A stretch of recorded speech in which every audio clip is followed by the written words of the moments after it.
അസ്സലാമലൈക്കും, welcome back. രാവിലെ ഇനി എന്തെളുപ്പം നിമിഷങ്ങൾക്കുള്ളിൽ നമുക്ക് ഉണ്ടാക്കിയിട്ടെടുക്കാൻ വേണ്ടിയിട്ട് പറ്റിയ നല്ല ടേസ്റ്റി ആയിട്ടുള്ള സോഫ്റ്റ് ആയിട്ടുള്ള ബ്രേക്ക്ഫാസ്റ്റിൻ്റെ റെസിപ്പി ആയിട്ടാണ് വന്നിട്ടുള്ളത്. ഇത് കഴിക്കാൻ നമുക്ക് കറികളുടെ ആവശ്യം പോലും ഇല്ല കേട്ടോ, അത്രയും ടേസ്റ്റാണ്. നിമിഷങ്ങളെ കൊണ്ട് നമുക്ക് ഉണ്ടാക്കിയിട്ടെടുക്കാനും വേണ്ടിയിട്ട് പറ്റും. അപ്പം നമുക്കിത് ഉണ്ടാക്കുന്നത് എങ്ങനെയെന്ന് കണ്ടുനോക്കാം. വീട്ടിലേക്ക് പോവാം. ഇതിന് വേണ്ടിയിട്ട് ഞാനിവിടെ എടുത്തിട്ടുള്ളത് 2 കപ്പ് മൈദയാണ്. അപ്പോൾ നിങ്ങൾക്ക് എത്ര വേണമെന്ന് അതിനനുസരിച്ച് എടുക്കാവുന്നതാണ്. ഇതിലോട്ടുള്ള ആവശ്യത്തിലുള്ള ഉപ്പ് കൂടി ചേർത്ത് കൊടുത്തിട്ട് നന്നായിട്ടൊന്ന് മിക്സ് ആക്കി എടുക്കുക.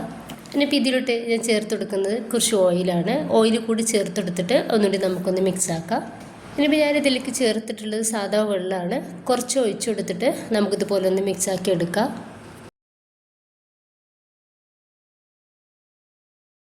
ഇനി കൈ വെച്ചിട്ട് തന്നെ നമുക്കൊന്ന് റെഡിയാക്കി എടുക്കാവുന്നതാണ്. ഇതിൻ്റെ ഇടയിൽ വെള്ളം നമുക്ക് വേണമെന്നുണ്ടെങ്കിൽ ഒഴിച്ചു കൊടുക്കാം.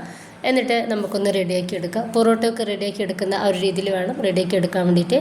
കയ്യിലൊട്ടി പിടിക്കുകയാണെന്നുണ്ടെങ്കിൽ കുറച്ച് ഓയിൽ എന്തെങ്കിലും തേച്ച് കൊടുത്തിട്ട് ഒന്ന് കുഴച്ചെടുക്കുക.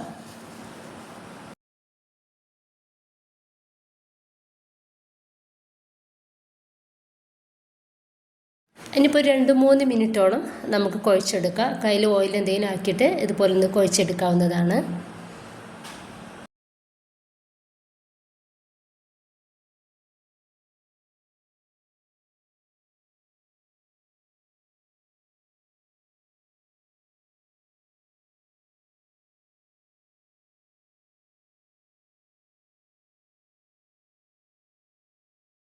ഇനിയിപ്പോൾ ഒരു 3 മിനിറ്റോളം കുഴച്ചെടുത്തിട്ടുള്ള മാവാണ്. ഇത് നമ്മൾ റെസ്റ്റ് ചെയ്യാനൊന്നും വെക്കുന്നില്ല, വേഗത്തിൽ നമ്മൾ ഉണ്ടാക്കിയിട്ടെടുക്കുകയാണ്. ഇനിയിപ്പോൾ ഞാനൊരു ബൗളിലോട്ട് ഒരു കോഴിമുട്ട പൊട്ടിച്ചൊഴിക്കുന്നുണ്ട്.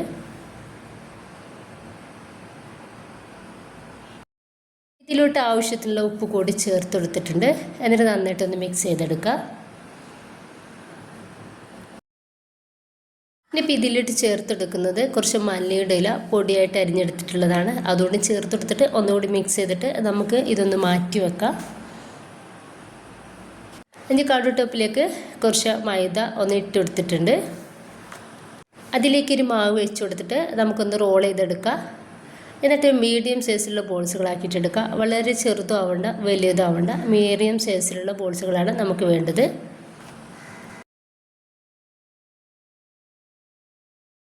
അപ്പോൾ ഈ ഒരു വലിപ്പത്തിലാണ് ഞാൻ എടുത്തിട്ടുള്ളത്.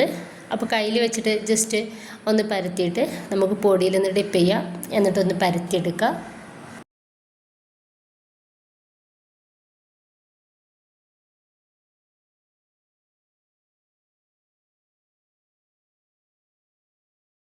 ചെറിയൊരു കട്ടിയിലാണ് ഇതൊന്ന് പരത്തിയെടുത്തിട്ടുള്ളത്. ഇനിയിപ്പോൾ ഇതിൻ്റെ മേലേക്ക് കുറച്ച് ഓയിലൊന്ന് സ്പ്രെഡാക്കി കൊടുക്കുക. എന്നിട്ട് കുറച്ച് മൈദ തൂവി കൊടുക്കുക. കൈ വെച്ചിട്ട് എല്ലായിടത്തും ഒന്ന് ആക്കി കൊടുക്കുക. ഇനിയിപ്പോൾ 2 സൈഡിൽ നിന്നും ഇതൊന്ന് മടക്കി കൊടുക്കുക. എന്നിട്ട് അവിടെയും ഓയിലാക്കി കൊടുക്കുക. കുറച്ച് മൈദ തൂവി കൊടുത്തിട്ട് സ്പ്രെഡ് ചെയ്തെടുക്കുക. അതിന് ശേഷം നമുക്കിതാ ഇതുപോലെ ഒന്ന് മടക്കി കൊടുക്കുക. എന്നിട്ട് നടുവിൽ ചെറുതായിട്ടൊന്നുകൂടി ഒന്ന് മടക്കി കൊടുത്തിട്ട് 2 സൈഡിലും നമുക്ക് പൊറോട്ടയ്ക്കൊക്കെ റോൾ ചെയ്തെടുക്കുന്ന ആ ഒരു രീതിയിൽ വേണം റോൾ ചെയ്തിട്ടെടുക്കാൻ വേണ്ടിയിട്ട്. അപ്പോൾ മറ്റേ സൈഡിൽ നിന്നും ഇതുപോലെ തന്നെ മടക്കി കൊടുക്കുക. എന്നിട്ട് ഒന്ന് ജസ്റ്റ് കൈ വെച്ചിട്ട് ഒന്ന് പ്രസ് ചെയ്ത് കൊടുക്കുക. എന്നിട്ട് അതിൻ്റെ മേലേക്ക് ഇതൊന്ന് വെച്ചെടുക്കാവുന്നതാണ്. ഇതൊരു വ്യത്യസ്ത രീതിയിലാണ് നമ്മൾ ചെയ്തെടുക്കുന്നത്. അതുകൊണ്ട് തന്നെ ഇതിന് നന്നായിട്ട് ലെയർ ഉണ്ടാവും. ഇപ്പോൾ ഇതാ ഞാൻ 5 റെഡിയാക്കി എടുത്തിട്ടുള്ളത്. ഇനിയിപ്പോൾ നമുക്കിതിൽ നിന്നും ഒന്നെടുത്തിട്ട് കൈ വെച്ചിട്ട് ജസ്റ്റ് ഒന്ന് പ്രസ് ചെയ്ത് കൊടുക്കുക. നമ്മളിത് പരത്തിയിട്ട് എടുക്കരുത്, കൈ വെച്ചിട്ട് വേണം ഇതുപോലൊന്ന് പ്രസ് ചെയ്ത് കൊടുക്കാൻ വേണ്ടിയിട്ട്.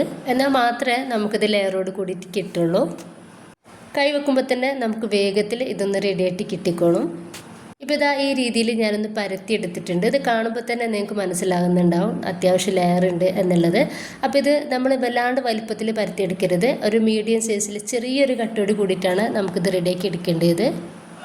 നന്നായിട്ട് ചൂടായിട്ടുള്ള പാനിലേക്ക് കുറച്ച് എണ്ണ ഒഴിച്ചു കൊടുക്കുക. ഇനി നമുക്ക് പൊറോട്ട പാനിലേക്ക് വെച്ച് കൊടുക്കുക.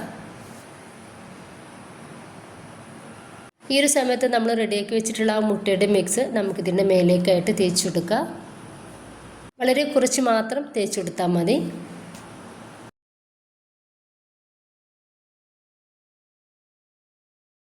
ചെറുതായിട്ടൊന്ന് മേലൊന്ന് ഡ്രൈ ആയി തുടങ്ങുന്ന സമയത്ത് നമുക്കിതൊന്ന് മറിച്ചിട്ട് കൊടുക്കാം.